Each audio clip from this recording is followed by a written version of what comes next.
మహాశివునికి ప్రపంచవ్యాప్తంగా వేలాది దేవాలయాలు ఉన్నాయి. లక్షల శివలింగాలు ఉన్నాయి. కానీ శ్రీకాకుళం జిల్లా టెక్కలిలో ఉన్న శివలింగానికి ఓ ప్రత్యేకత ఉంది. ప్రపంచంలో ఉన్న శివలింగాలలో అతిపెద్ద శివలింగం ఇది. శ్రీరాముడి దగ్గర ప్రముఖ వైద్యుడిగా ఉన్న సుసేనుడి మృతదేహంలోని ఎముకల నుంచి ఏర్పడిన శివలింగంగా పురాణాలు చెబుతూ ఉంటాయి. టెక్కలిలోని ఎండ్ల మల్లేశ్వర స్వామి శివలింగంపై బిగ్ టీవీ ప్రత్యేక స్టోరీ మీకోసం.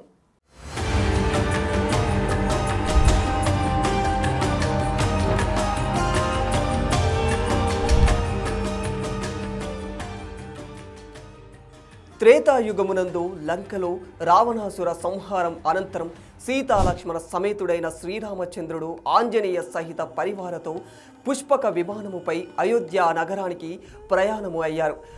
మార్గ మధ్యలో బంగాళాఖాతం తీర ప్రాంతంలో ఉన్న సుమంచ పర్వతము దగ్గర కొంచెం సేపు విశ్రాంతి కోసం విడిది చేశారు. ఆ సమయంలో అనుచర గణంలో ఉన్న సుసేనుడు అనే వానర వైద్యుడు ఆ పర్వత ప్రాంతంలో ఉన్న ఔషధ మూలికా వృక్ష జాతులను చూసి ఆనంద పరవశుడైపోతాడు. ఇన్ని ఔషధాలున్న అక్కడి ప్రజలంతా రోగాల బారిన పడటం సుసేనుడిని ఆశ్చర్యపరిచింది. ఈ ప్రాంత ప్రజలను అనారోగ్య బాధల నుంచి బయటపడేసేందుకు ఏదైనా చేయాలని సుసేనుడు ఆలోచించాడు. సుసేనుడికి బొందితో కైలాసం చేరుకోవాలనే కోరిక ఉండేది. ఆ కోరిక నెరవేర్చుకున్నటకు కూడా ఇదే మంచి ప్రదేశమని సుసేనుడికి అర్థమయ్యింది. సుసేనుడు శ్రీరామునికి తన నిర్ణయాన్ని తెలియజేస్తాడు. తాను ఈ సుమంచ పర్వత ప్రాంతంలోనే తపస్సు చేస్తానని చెబుతాడు. శ్రీరాముడు అతని కోరిక నెరవేరాలని ఆశీర్వదిస్తాడు. అనంతరం శ్రీరాముడు తన పరివారంతో అయోధ్యకు వెళ్ళిపోతాడు. తర్వాత సుసేనుడు సుమంచ పర్వతంపై శివుని గూర్చి ఘోర తపస్సు ప్రారంభించాడు. శ్రీరాముడు పట్టాభిషేకము తర్వాత కొంతకాలానికి సుసేనుడు ఎలా ఉన్నాడో క్షేమ సమాచారాలు చూసి రమ్మని హనుమంతుని పంపిస్తాడు. శ్రీరాముని ఆజ్ఞతో హనుమంతుడు సుమంచ పర్వత ప్రాంతానికి వచ్చి చూస్తే అక్కడ సుసేనుడు కనిపించలేదు. కానీ అతని కళేబరం కనిపించింది. సుసేనుడు తపమాచరిస్తూనే శివసాయుధ్యాన్ని పొందినట్టు భావించాడు. దుఃఖంతో అక్కడ పెద్ద గొయ్యిని ఏర్పరిచి సుసేనుని యొక్క కళేబరమును అందులో ఉంచి గొయ్యి పూడ్చాడు. అక్కడ దొరికిన మల్లెపూలను ఆ ప్రదేశంలో ఉంచి దానిపై జింక చర్మాన్ని కప్పాడు. శ్రీరామునికి సుసేనుడు చనిపోయిన విషయం చెప్పేందుకు అయోధ్యకి హనుమంతుడు తిరిగి వెళతాడు. హనుమ ద్వారా విషయం తెలుసుకున్న శ్రీరాముడు సీత లక్ష్మణ హనుమంతులతో కలిసి సుమంచ పర్వతానికి చేరుకుంటాడు. సుసేనుని కళేబరాన్ని చూడటానికి శ్రీరామచంద్రుడు జింక చర్మాన్ని పైకి లేపి చూస్తాడు. జింక చర్మం తీసేసరికి అక్కడ కళేబరం స్థానంలో మల్లె పూలతో కప్పబడి ఉన్న శివలింగం కనిపిస్తుంది. ఆ రోజు కార్తీక శుద్ధ ఏకాదశి తులా సంక్రమణము.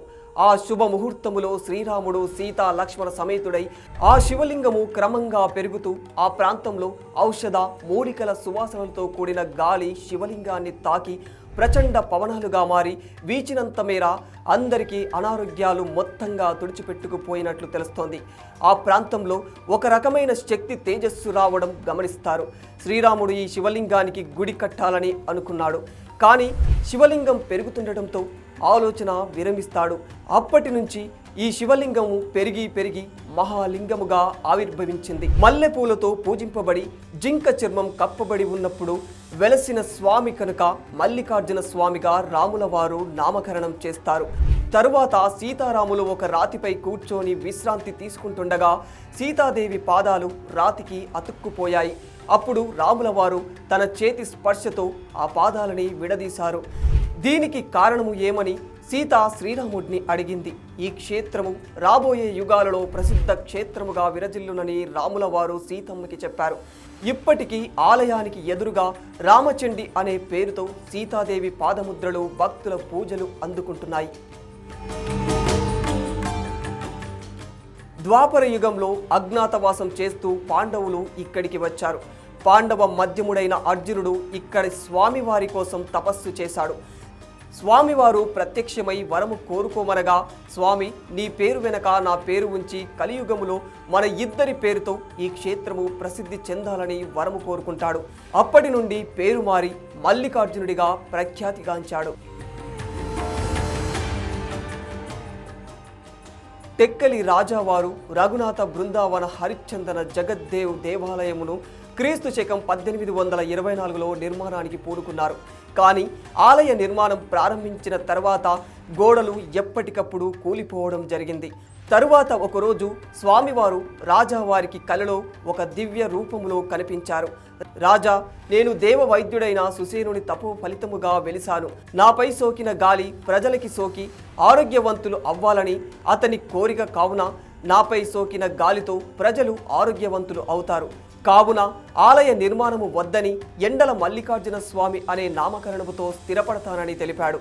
ఈ కథ ఓ పురాణంగా ఈ ప్రాంతంలో ప్రాచుర్యంలో ఉంది.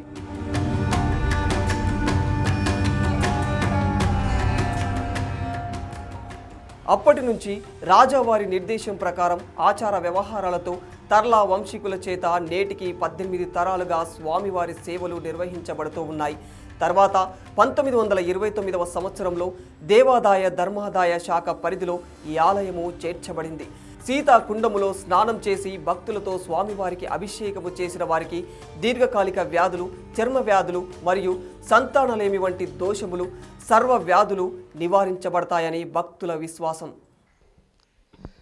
భారతదేశంలో ఉన్న అత్యంత ప్రాచీనమైన శివలింగాల్లో శ్రీకాకుళం జిల్లా టెక్కలి సమీపంలో ఉన్న ఎండ్ల మల్లికార్జున స్వామి శివలింగం. ఇది మొదటిసారి కూడా పూజలు అందుకున్న శివలింగం. శ్రీరాముడికి మరేపు రావణుడికి యుద్ధం జరుగుతున్న సమయంలో ఆ యుద్ధంలో లక్ష్మణుడు మూర్ఛపోతాడు. లక్ష్మణుడికి వైద్యం చేసిన సుసేనుడి తాలూకా మృతదేహం నుంచి ఏర్పడిన శివలింగంగా దీన్ని చరిత్ర చెప్తుంది. రాముడితో మొట్టమొదటిసారి పూజలు అందుకున్న ఈ శివలింగానికి కొన్ని వేల సంవత్సరాల యుగాల చరిత్ర ఉంది. దీని ప్రాసెసింగ్ గురించి ఇక్కడ ఎండ్ల మల్లికార్జున స్వామి తాలూకా శివలింగం యొక్క ప్రాసెసింగ్ గురించి వివరించడానికి మనతో పాటు ఆలయ అర్చకులు యుగంధర్ స్వామి ఉన్నారు. స్వామి నమస్తే. ఈ ఎండ్ల మల్లికార్జున స్వామి తాలూకా విశిష్టత ఏంటి స్వామి? ఏంటంటే ఈ ప్రాంతాన్ని శ్రీకాకుళం జిల్లా టెక్కలి మండలం రావివలస అంటారు ఈ ప్రదేశాన్ని, ఈ ఊరిని. ఇదేంటంటే రావణాసుర సంహారం అయిపోయిన అనంతరం తిరిగి రాముల వారు అయోధ్యకు వెళ్ళిపోతుండగా మార్గ మధ్యంలో ఈ ప్రదేశం గుండా వస్తారండి. దీని అంటే దండకారణ్య ప్రాంతం అంటారు ఈ ప్రదేశాన్ని. దండకారణ్య ప్రాంతంలో సుమంచ పర్వత ప్రాంతం అని పిలుస్తారు ఈ ప్రదేశాన్ని. ఇక్కడికి వచ్చేటప్పటికి వానర వైద్యులైన సుషేనుల వారు రాముల వారి దగ్గర ఆజ్ఞ తీసుకొని తపస్సు చేసుకుంటారు. వీళ్ళందరూ అయోధ్యకు వెళ్ళిపోతారు. అంటే రాముడు తన పరివారంతో సహా తిరిగి అయోధ్యకు వెళ్ళిపోతారు. రామ పట్టాభిషేకం అయిపోయిన చాలా కాలం వరకు సుషేనుల వారు అయోధ్యకు వెళ్ళకపోవడంతో ఆయన వెతుక్కుంటూ ఆంజనేయ స్వామి వచ్చి చూసేటప్పటికి సుషేనుడు ధ్యానం చేస్తూ అలా ధ్యాన సమాధి స్థితి పొంది ఉంటారు. అంటే ఆయన పార్థివ దేహం మాత్రమే ఉంటుంది. వెంటనే ఆంజనేయ స్వామి చాలా బాధతో విలపిస్తూ ఒక గొయ్యి ఏర్పరిచి ఆ గోతులో సుషేనుల వారి పార్థివ దేహాన్ని పెట్టి ఒక జింక చర్మాన్ని కప్పి తిరిగి అయోధ్యకు వెళ్ళి రాముల వారిని సీతమ్మ వారిని తీసుకొస్తారు. రాముల వారు వచ్చి ఆ జింక చర్మం తీసి చూసేటప్పటికి సుషేనుల వారి పార్థివ దేహం విచ్ఛిన్నమై దాని నుంచి ఒక శివలింగం ఉద్భవించి ఉంటుంది. అది మల్లెపూలతో కప్పబడి ఉంటుంది. అలాగే అజినము అంటే సంస్కృతంలో చర్మం అని అర్థం. ఈ అజినము మల్లెపూలతో కప్పబడింది కాబట్టి మల్లికార్జునుడు అని చెప్పి రాముల వారు నామకరణం చేస్తారు. వశిష్ఠ మహర్షి ఆధ్వర్యంలో కార్తీక మాసంలో తులా సంక్రమణం శుద్ధ ఏకాదశి రోజు స్వామివారికి అంటే ఈ లింగానికి రాముల వారు స్వయంగా తన స్వహస్తాలతో పూజ చేస్తారు. అలా పూజ చేస్తుండేటప్పుడు ఈ లింగం యొక్క పరిమాణం అనేది ఎదుగుతూ ఉంటుందన్నమాట. ఇది ఎదుగుతూ ఉంది కాబట్టి అంటే చూస్తుండగానే చాలా పెద్దదిగా అలా ఎదుగుతూ ఉంటుందన్నమాట. ఇలా ఎదుగుతూ ఉంది కాబట్టి మనం దీన్ని ఆలయం అనేది నిర్మించలేము అని అనుకుంటారు. తిరిగి వీళ్ళు అయోధ్యకి వెళ్ళిపోతారన్నమాట. వెళ్ళిపోయిన తర్వాత ద్వాపర యుగంలో దేశ సంచారం చేస్తూ అర్జునుడు ఇక్కడికి రావడం, అర్జునుడు స్వామివారి కోసం అక్కడ ఈ లింగాన్ని చూసి తపస్సు చేసుకుంటారనమాట. స్వామివారి ప్రత్యక్షమై ఏ వరం కావాలని అర్జునుడికి అడగగా ఆయన కలియుగంలో కూడా నీ పేరు వెనుక నా పేరు వచ్చేటట్టు వరం ప్రసాదించమని అడుగుతారు. ఈ మల్లికార్జునుడు అర్జునుడి పేరు మీదుగా మల్లికార్జునుడిగా రూపాంతరం చెందిందనమాట. ఏంటంటే దీనికి ఆలయం అంటూ ఏమీ లేదు. ఎండతో వానలో తడవటం వల్ల ఎండల మల్లికార్జున స్వామి అని చెప్పి పేరు. అయితే కలియుగం వచ్చేటప్పటికి టెక్కలి రాజావారు హరిచందన బృందావన జగద్దేవని ఆయన స్వామివారికి 3 సార్లు గర్భాలయం నిర్మించడానికి ప్రయత్నిస్తారు. 3 సార్లు కూడా నిర్మాణం జరగడం, ఆ నిర్మాణం జరిగిన తరువాత అది కూలిపోవడం అనేది జరుగుతూ ఉండేది. ఇలా అంటే 4వసారి కూడా రాజావారు తన ప్రయత్నాన్ని చేయగా స్వామివారు రాజావారికి కలలో కనిపించి ఒక వానర వైద్యుడైన సుషేనుడు శరీరం నుంచి ఉద్భవించిన శివలింగాన్ని తన చుట్టుపక్కల ఉండే ఈ ప్రదేశంలో చుట్టుపక్కల ఉండే ప్రజలు చాలా అనారోగ్యంతో బాధపడుతూ ఉండటం వల్ల వాళ్ళ అనారోగ్య సమస్యలు తీర్చడానికి తను తపస్సు చేసి తన శరీరం నుంచి నన్ను ఉద్భవించేటట్టు ఆయన చేసుకున్నారు కాబట్టి తన మీద నుంచి వీచే గాలి అంటే ఈ లింగం పై నుంచి వీచే గాలి ఎంతవరకు వెళ్తుందో అంతవరకు ప్రజలు ఆరోగ్యంతో ఉండాలనే సుషేనుడు సంకల్పానుసారంగా తాను స్వయంభూగా వెళ్తానని అందుకే ఇక్కడ గర్భాలయం నిర్మించి తన చుట్టూ బంధించవద్దని చెప్పేసి రాజావారికి స్వామివారు చెప్పారని అప్పటి నుంచి కూడా రాజావారు తన ప్రయత్నాన్ని విరమించుకున్నారు. ఆ నమ్మకానికి అనుగుణంగానే ఇప్పటికి కూడా దీనికి గర్భాలయం అంటూ ఏమీ లేదు. ఇలా ఎండలో ఎండుతూ వానలో తడటం వల్ల ఎండల మల్లికార్జున స్వామి అని చెప్పి పేరు. ఇది శైవాగమ శాస్త్రం ప్రకారం ఈ ఆలయం పశ్చిమముఖ శివాలయం అనమాట. పశ్చిమముఖ శివాలయంలో అంటే శైవాగమ శాస్త్రం ప్రకారం మనకు పశ్చిమముఖ శివాలయంలో మనం తప్పు చేసినా ఒప్పు చేసినా ఏది చేసినా 4 రెట్లు ఎక్కువ ఫలితం అనేది ఉంటుందన్నమాట. అలాగే ఇది ఏకశిల స్వయంభూలింగం, భారతదేశంలో అతిపెద్ద లింగం, సూర్యలింగం. కాబట్టి ఇక్కడ భక్తులు ఏంటంటే చాలా అంటే పక్క రాష్ట్రాల నుంచి కూడా ఇక్కడికి తండాలుగా ప్రజలు రావడం అనేది జరుగుతూ ఉంటుందన్నమాట. కార్తీక మాసంలో అధిక సంఖ్యలో భక్తులు వస్తారని అందుకే దీనికి కార్తీక మాసంలో అధిక సంఖ్యలో భక్తులు రావడం వల్ల దీన్ని కలియుగ కార్తీక కైలాసం అని ఆలయానికి పేరు అనమాట. అంటే ఇక్కడికి వచ్చే భక్తులు పుష్కరంలో స్నానం చేసి స్వామివారికి అభిషేకం చేసుకుని ఆ తీర్థ ప్రసాదాలు స్వీకరించి స్వామివారికి అభిషేకం చేసిన జలం ఏదైతే ఉంటుందో ఆ జలాన్ని తన శరీరంకు పూసుకోవడం వల్ల అంటే చర్మ రోగాలు ఏవైనా ఉంటే తగ్గుతాయని భక్తుల యొక్క ప్రగాఢ విశ్వాసం. అలాగే ఒక వానర వైద్యుడు శరీరం నుంచి ఉద్భవించిన లింగం కాబట్టి ఆరోగ్య సమస్యలు ఏవైనా ఉన్నా అలాగే వివాహం లేట్ అయినా ఇలాంటి ఆరోగ్యపరమైన సమస్యలు ఏమన్నా ఎక్కువగా ఇక్కడ తీరుతాయని భక్తుల యొక్క విశ్వాసం. అలాగే పక్కని ఈ పుష్కరిణి సీత పుష్కరిణి అంటారు.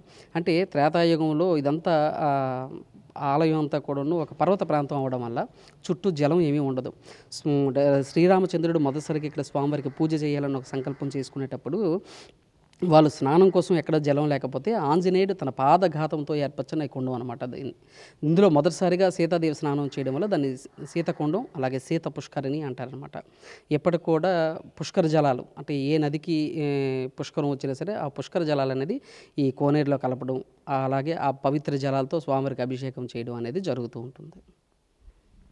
ఇది ఎండ్ల మల్లికార్జున స్వామి వారి విశిష్టత. ఇది శ్రీరాముడి సమయం నుంచి కూడా శ్రీరాముడి చేత పూజలు అందుకున్న విగ్రహం. కొన్ని వేల యుగాల చరిత్ర ఉంది ఇక్కడికి. ప్రతి ఏడాది కూడా ఇక్కడ ఎండ్లమల్లేశ్వర స్వామికి స్వామి చెప్పినట్టు కూడా ఎక్కడ కూడా దీనికి పైన గర్భాలయం గట్ట ఏముండదు, ఇలా ఓపెన్గా ఉంటుంది. ఎండ వచ్చినా వాన వచ్చినా తడుస్తూ ఉంటుంది. ఇక్కడ ఉన్న ఈ వేలాది యుగాల చరిత్ర కలిగిన ఈ ఎండ్ల మల్లికార్జున స్వామిని పూజించుకుంటే ఆరోగ్యాలు వస్తాయి, ఏదైనా కోరికలు ఉన్నవారికి కోరికలు కూడా నెరవేరుతాయని ఒక విశిష్టత వేలాదిగా సంవత్సరాల క్రితం ఇదే సాంప్రదాయం కొనసాగుతుంది. కార్తీక మాసంలో ఇక్కడికి వేల మంది భక్తులు చుట్టుపక్కల రాష్ట్రాల నుంచి దేశ నలుమూల నుంచి కూడా వస్తూ ఉంటారు. ప్రతి ఏటా కూడా ఈ స్వామికి లక్షలాది మంది కూడా భక్తులు వస్తూ తమ కోరికలు తీర్చుకుంటూ కూడా ఉంటూ ఉంటారు. దీని ప్రతి సంవత్సరం నుంచి కూడా భక్తులకి ఎటువంటి అసౌకర్యాలు కలగకుండా కూడా ఆలయ కమిటీ కూడా ఆలయ దేవస్థానం కూడా దీనికి అన్ని సౌకర్యాలు కల్పిస్తుంది. దేశ నలుమూల నుంచి చుట్టుపక్కల ఒరిస్సా రాష్ట్రం, ఛత్తీస్గఢ్ నుంచి కూడా తెలంగాణ నుంచి కూడా వేల మంది ఇక్కడికి భక్తులు వస్తూ ఉంటారు. ఇది మన ఎండ్ల మల్లికార్జున స్వామి తాలూకా విశిష్టత, ఆలయ విశిష్టత. Video journalist Nagarajarao, big TV news, Srikakulam. For more videos like this, subscribe Big TV channel.